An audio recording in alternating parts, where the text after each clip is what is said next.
আসসালামু আলাইকুম। আশা রাখি তোমরা সবাই ভালো আছো। তো গত টিউটোরিয়ালে আমি দেখাইছিলাম যে কিভাবে একটা ছবির ব্যাকগ্রাউন্ড চেঞ্জ করতে হয় Adobe Photoshop এ। তো এটা তোমরা তখনই পারবা যখন ছবিটার ব্যাকগ্রাউন্ড এক কালার থাকবে, কিন্তু যদি এক কালার না থেকে ভিন্ন কালার থাকে, অথবা একটা ব্যাকগ্রাউন্ড থেকে অন্য একটা ব্যাকগ্রাউন্ডে কিভাবে আমরা ছবিটা অ্যাডজাস্ট করব, আজকে টিউটোরিয়ালে আমি এটা দেখাবো। তার আগে তোমাদেরকে বলে রাখি,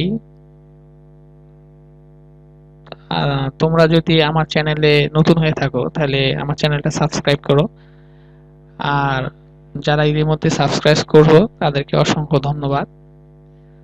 তো কথা না বাড়িয়ে আমি দেখাই যে আমরা কিভাবে একটা ছবি ব্যাকগ্রাউন্ড চেঞ্জ করে অন্য একটা ব্যাকগ্রাউন্ডের মধ্যে বসাই দেব। তো আমি একটা ছবি নেই, আমি এই ছবিটা নিলাম, এই ছবিটা নিলাম।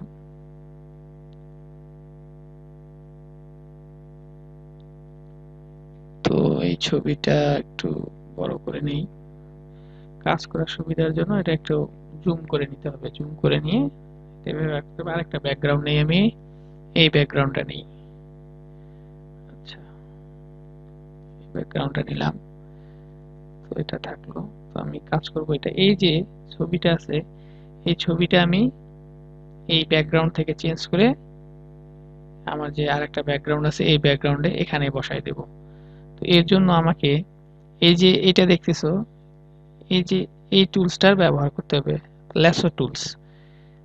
এই ল্যাসো টুলসটা, এখানে তিনটা টুলস আছে, আমি তিনটা টুলসের ব্যবহার আস্তে আস্তে শিখাবো। তো আজকে আমি ল্যাসো টুলসের ব্যবহারটা শিখাবো। এই টুলস দিয়ে আমরা অতি সহজেই এই ছবিটা ব্যাকগ্রাউন্ড চেঞ্জ করে অন্য ব্যাকগ্রাউন্ডে নিয়ে যেয়ে বসাই দিতে পারবো ইচ্ছা মতো। তো এটা করার জন্য প্রথমে এটা সিলেক্ট করতে হবে। সিলেক্ট করে এই যে এখানে ক্লিক করে যেখান থেকে শুরু করতে হবে, একদম শেষ থেকে শুরু করে একটা ক্লিক করে মাউসটা চেপে ধরে আস্তে আস্তে আস্তে আস্তে সুন্দর করে এভাবে এভাবে এভাবে এভাবে নিয়ে যেতে হবে, যাতে এলোমেলো না হয়। তো আমি আসলে দ্রুত কাজ করতেছি, এই জন্য একটু এলোমেলো হচ্ছে। তো এটা আস্তে আস্তে আস্তে ধীরে ধীরে ধীরে ধীরে কাজ করলে খুব সুন্দর হবে। তো এভাবে আস্তে আস্তে সিলেক্ট করে একদম জুম করে আস্তে আস্তে সিলেক্ট করে যেখান থেকে শুরু করা হয়েছে সেখানে যে এটাকে শেষ করে দিতে হবে। তো এটা এভাবে তখন সিলেক্ট হয়ে যাবে। তো আমার সিলেক্টটা ভালো হয়নি। তোমরা যারা যখন কাজ করবা তখন ধীরে ধীরে আস্তে আস্তে কাজ করবা, আশা রাখি তোমাদের এরকম হবে না। তো আমি খুব দ্রুত করছি, এর জন্য একটু এলোমেলো হয়েছে। যাই হোক, এটা করার পরে আমাদেরকে এই যে এই টুলসটা আছে এখানে ক্লিক করতে হবে। ক্লিক করার পরে আমার যে এই যে ব্যাকগ্রাউন্ড আছে আমি যে এখানে নিয়ে আসব, এর জন্য আমাকে কি করতে হবে, এটা এখানে ধরে ছবিটার মধ্যে ধরে টেনে এই জায়গায় নিয়ে ছেড়ে দিতে হবে। এই দেখো, খুব সহজে আমার ছবিটা এখানে চলে আসছে। এখন নিজের ইচ্ছা মতো যেখানে খুশি সেখানে বসাই দিতে পারবা। আর এটা যদি ছোট বড় করতে হয় তাহলে আমরা কি করব, কন্ট্রোল টি চাপ দেব।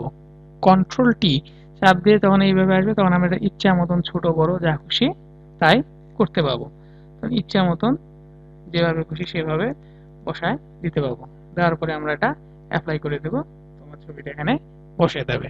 এভাবে আমরা খুব সহজে একটা ছবির ব্যাকগ্রাউন্ড চেঞ্জ করতে পারি। আশা রাখি তোমাদের ভালো লাগছে এবং বাসায় প্র্যাকটিস করো। আশা রাখি তোমরা খুব সহজে এটা করতে পারবা। ধন্যবাদ।